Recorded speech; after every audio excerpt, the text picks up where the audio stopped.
Бүгүн 21 апрелде Баткен шаарында Баткен 4.0 аймактык өнүгүүсү үчүн санариптик чечимдер аттуу хакатон өттү.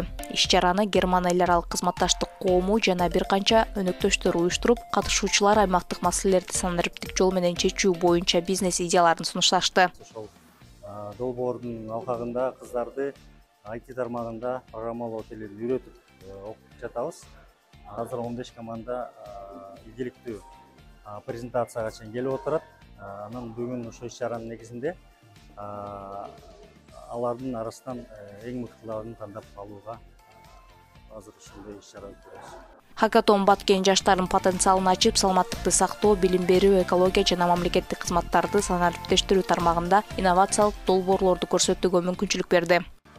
Биз Батмаркет деген приложенияны иштеп чыгып, ошону алып келип отурабыз, бизнес моделин алып келип отурабыз.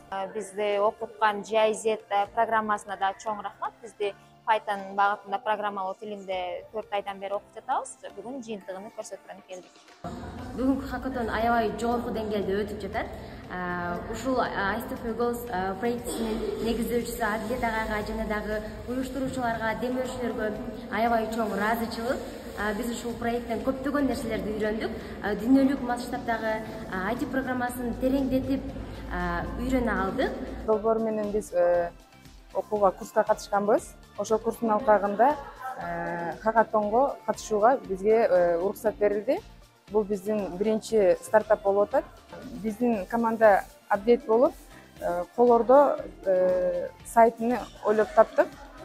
Бул үстүндө иштеп чыгып, биз өзгөчө кол өнөрчүлүккө басым берген жана этно стилде жасаган инсандар менен иштешебиз деп ойлойбуз. Бул иш-чара ICT for Girls in Баткен долбоорунун алкагында өтүп, жаштарды чыгармачылык аркылуу аймактын көйгөйлөрүн чечүүгө түрткү берди.